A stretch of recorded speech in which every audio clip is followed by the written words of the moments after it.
An industrialist here will definitely understand it is the rate of growth of productivity that actually drives a company, that drives a country. So how is the rate of growth of productivity in the country should be a very important analytical tool in the hands of the government and the RBI to look at, as Hema Jain just now spoke. It is regarding the competitiveness, not a comparative advantage arising out of resources or manpower, but it should be something where you are competitive enough that no one can actually come near you. This is actually referred to in management as three important things.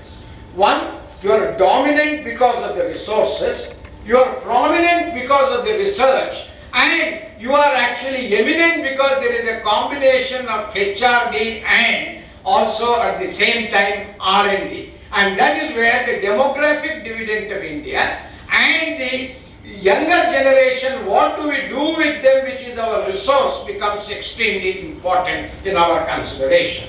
Also at the same going to be rated, so this is also a very important thing when we actually look at it. Also, how is the per capita income going up and what is the employment situation? In all Western countries, these two and the other country. Also at the same time, extremely important is what is the value of the rupee versus the euro or the value of the rupee versus the dollar.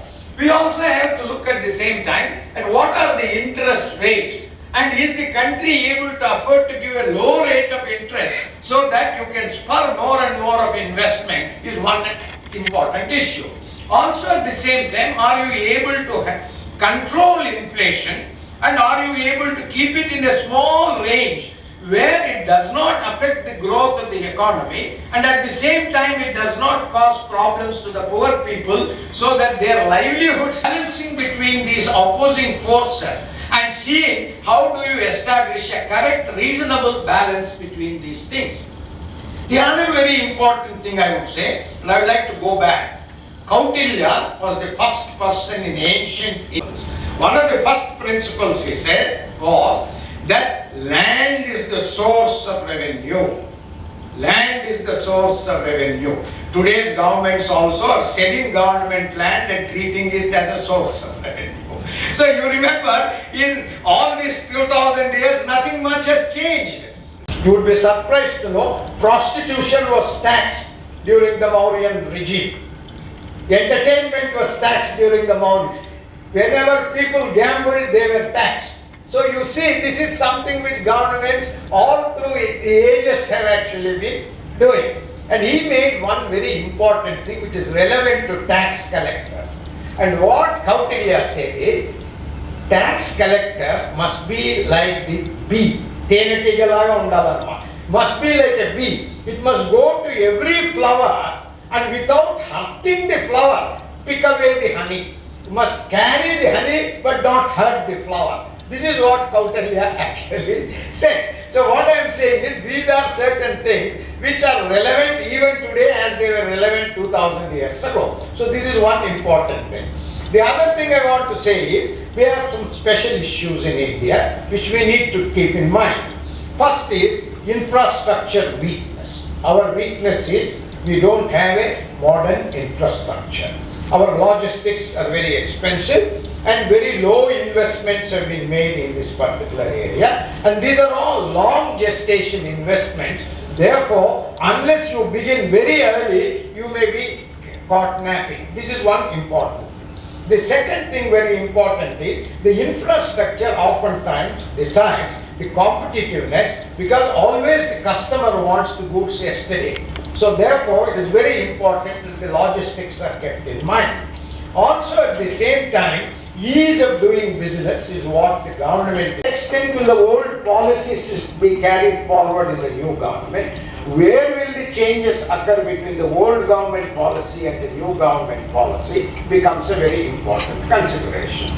Also at the same time, the 14th Finance Commission has made a radical suggestion, and that was raising the devolution of central funds to the state from 32% to 42%. It has been a very big change, and therefore, in a way, for the first time, combined with the fact that the Planning Commission has been abolished and in its place NITI has been set up, if you look at both these things together, NITI is being set up in place of the Planning Commission and higher devolution of funds, and the Government of India's decision that the central schemes will be actually cut down, and therefore the states will have more ability to actually deal with it. All these three things combined together will make one thing very clear, that we want actually a more democratic decentralization of decision making and also cooperative federalism. So these three things combined together have resulted in a new situation that we have to keep in mind when we are actually discussing and analyzing this one. The second very important thing is, normally whenever actually a pay commission is appointed, it results in higher expenditure to the government, and that will go to the non-planned portion of it. And this normally varies from 0.6% to 1% of the GDP. So you have to factor in next year the pay commission's recommendations will come, NITI's impact will be felt. Also at the same time you will find the devolution and the central sector plan. So the Government of India also has no other alternative but to take into account this one, that there is a reduction in the availability of funds to it, and also at the same time it has to balance its budget. So this is one thing I would request you to please keep the budget. First is the dip in the oil prices has definitely helped the country, and that has been one of the important things why inflation also has started going down, apart from the interest rates. These two things have been a very, very favorable thing that has happened to us. Also at the same time, commodity prices also worldwide have come down. Whether it's cotton prices or whatever prices, there has been a general trend towards that thing. And the inflow of FDIs and as well as FIIs has not actually, more or less, it has kept the same trend. So that has been quite favorable to us. And the other thing that has been good is, there is for the first time an attempt to channelize whatever subsidies is there to what the government is now calling it as JAN, Janadana Yoga, where more and more bank accounts are opened. At the same time, the Aadhaar card is almost getting covered, important instrument in the hands of people. So therefore, these three combined together is also having its own impact. Also at the same time, government has been lucky, because while the power sector, the major problem of the power sector has been the non-availability of fuel, whether it is coal or whether it is oil or whether it is gas, it is the non-availability. The fertilizer industry also has been affected because of the availability of fuels. So fuel is actually a very, very important point that has to be kept in mind. And in that particular thing, what has happened is that government has been lucky and has really chosen it. The earlier CAG had said the government would be losing something like 1,86,000 crores. Now, luckily, in the coal spectrum, coal auctions, we have been able to get fairly substantial amounts. Similarly, we are going to get substantial amounts in the spectrum sales. So what it means is the government also is becoming more business-minded. So the government also is realizing where it can make money, where it can actually garner resources. This is one important thing. Also at the same time, the Swachh Bharat. The Swachh Bharat has another connotation. The Swachh Bharat, not merely cleanliness and hygiene, it has to be cleanliness in terms of rooting out corruption. Unless Swachh Bharat is sure whether it is going to give a very big thing, because I have myself been a commissioner of commercial taxes, I know how the government thinks. So the government is likely to mop up in that process also, so that you won't find really a very big reduction. And gold bonds, if in case this succeeds, if the gold bond scheme succeeds, then maybe that will also enable the government to get money at much lower cost. This is one very important thing. And autonomous bank boards to be created, and the RBI and the government having some common way in which they will actually divide the work of controlling inflation to the RBI, whereas limiting the RBI's influence on interest rates as well as on the debt management of the government. So this is another very important thing we can read between the lines. Another very important thing is that black money, while we may not be able to get much black money from abroad, but at least future generation of black money, to what extent it can be stopped, could be something where a new beginning is being made by the government. And the ease of doing business, a lot of new schemes are on the table, but one of the major failings as I look at it is skill development has not been given the emphasis that should have been given to skill development. Unless we are able to develop skills, we won't be able to employ. We need to create 1 crore jobs. Entrepreneurship, employment creation, both of them are interlinked. So we need to see how we can actually go ahead with that one.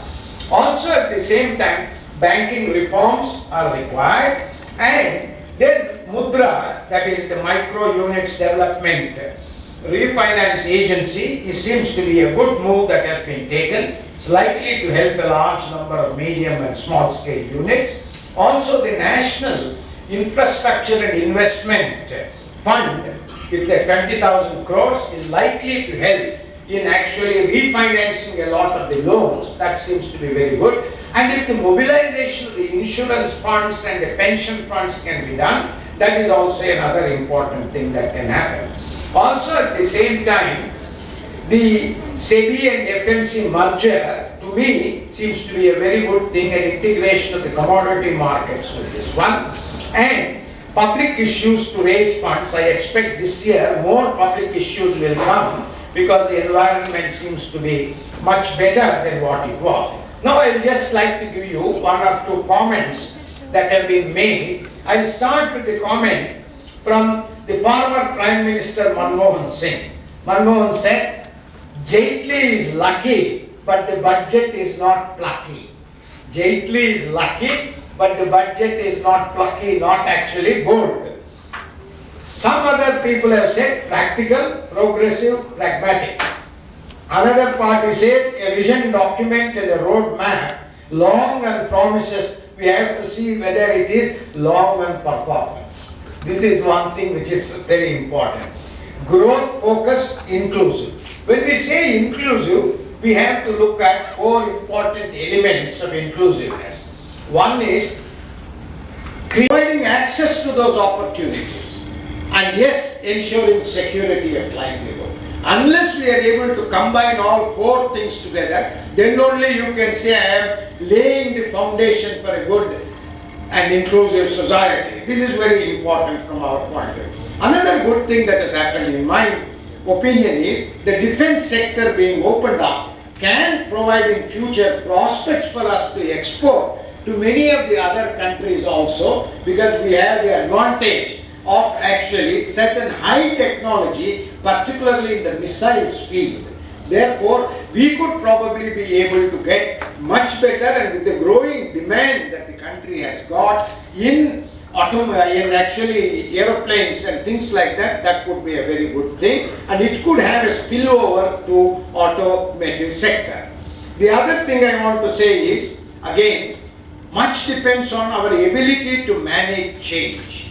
And to manage change, what is very important thing is awareness of change, alertness towards change, and later on ability for advocacy towards change and action for change.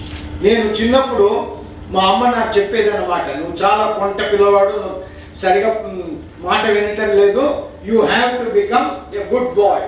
నేను ఒకసారి మా అమ్మని అడిగాను అన్నమాట, అమ్మ మార్పు అని నువ్వు చెప్తున్నావు, మార్పు అంటే ఏమిటో నాకు చెప్పు అని. Do you know what my mother told me?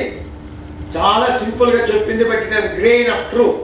She said, మార్పు రావాలంటే నాయన నీకు నేర్పు ఉండాలా, నీకు ఓర్పు ఉండాలా, నీకు కూర్పు ఉండాలా, నీకు చేర్పు ఉండాలా, అవసరమైతే మలుపు ఉండాలా, నీకు తీర్పు చేయాలా, నీకు గెలుపు రావాలా, అప్పుడే మార్పు. See how simple it is, but you have to actually get all the elements together.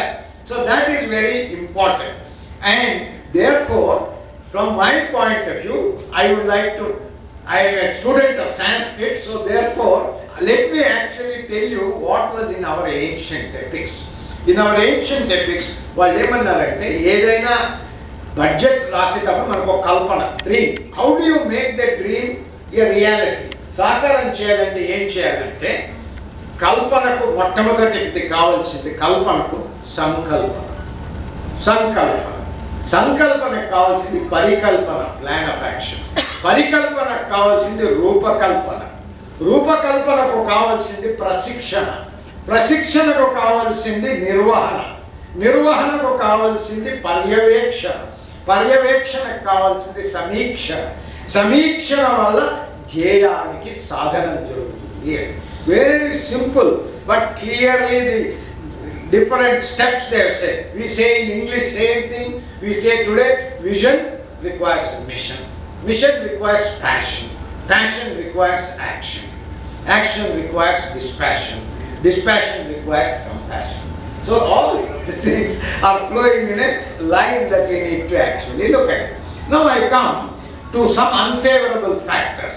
One is, we have Telangana's problem is all of them is borewell irrigation, but unless you have electricity you can't actually raise the water up, and we are not conserving adequate quantities of water. Very important for us to see the linkages that exist between them.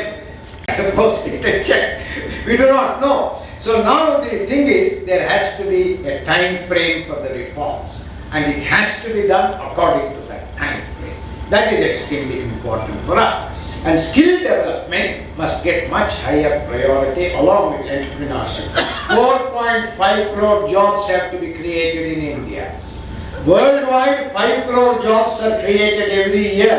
If India can actually, with its demographic dividend, if it can train up, let me give you one small thing.